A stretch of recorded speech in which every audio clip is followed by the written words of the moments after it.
এটা রাজনৈতিক একটা ব্যাপার।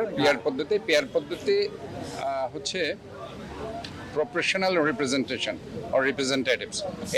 এটা ইনফ্যাক্ট হয় কি যে এটা দীর্ঘমেয়াদী একটা প্রকল্প। আমি মনে করি এটা এই নির্বাচনে এটা নিয়ে সংসদে যারা যাবে তাদের মধ্যে একটা তর্ক বিতর্ক হয়ে একটা জায়গায় এস্টাবলিশড হতে পারে, কিন্তু এখন এই পেয়ার পদ্ধতি করে আসলে সুযোগ আসেনি, সময় আসেনি, কারণ এটার জন্য আরো বেশি কথা বলা দরকার, সংস্কার হওয়া উচিত আমি মনে করি, কিন্তু এটার জন্য আরো বেশি সময় লাগবে।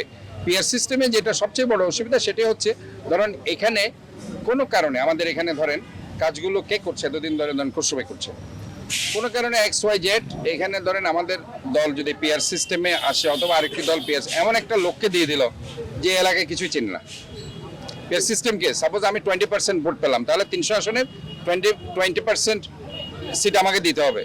তাহলে ধরেন জামাতও ধরেন একজন পেল, তো জামাত এখন বললো যে ঠিক আছে আমাকে এমন একটা লোক দেন এখানে মহানগরে, সে কুমিল্লার একটা লোককে এখানে দিয়ে দিল, তাদের যেহেতু অনেক বড় লিডারশিপ আছে তারা এখানে দিয়ে দিল, তাহলে সে তো চট্টগ্রাম সম্বন্ধে কিছু জানবে না।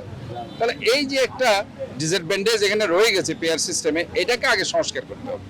এটা সংস্কার করতে হলে অনেক সময় লাগবে।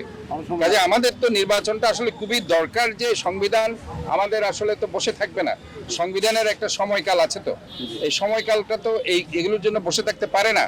আজকে আমাদের যে ফরেন ইনভেস্টররা ফিরে যাচ্ছে, তো আজকে বিডার চেয়ারম্যান অনেক কথাই বলছে যে আমি এটা করে ফেলবো, সেটা কিন্তু বাস্তবিকভাবে উনি করতে পারছে না। কারণ কেন করতে পারছে না?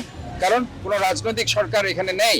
আপনি একটা প্রজেক্ট আমি এখন সিটি কর্পোরেশনের মাধ্যমে যখন করতে যাই, স্বাভাবিকভাবে তারা প্রথমে জিজ্ঞেস করছে আমাকে কত বছরের জন্য এটা দিবেন। তো সেখানে যদি আমি অ্যাডমিনিস্ট্রেটর হতাম তাহলে আমার সাথে তারা কথা বলতাম, আমি মেয়র হওয়াতে তারা কথা বলছে। সেম লাইক টু দ্যাট, জনপ্রতিনিধি না হলে কোনো ধরনের ইনভেস্টর এখানে কিন্তু দীর্ঘমেয়াদী কোনো প্রকল্পের জন্য আসবে না, এবং দীর্ঘমেয়াদী কোনো প্রকল্প না হলে এখানে কোনো এমপ্লয়মেন্ট সিস্টেম হবে না। That is very important. এই জায়গায় এসে আমরা বলতে চাই নির্বাচনের কোনো বিকল্প নেই।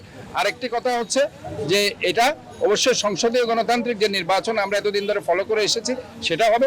নতুন সংসদ হলে সেখানে তর্ক বিতর্কের মাধ্যমে যদি আরো কোনো সিস্টেম সেখানে ডেভেলপ করে যায় সেটা হতে পারে।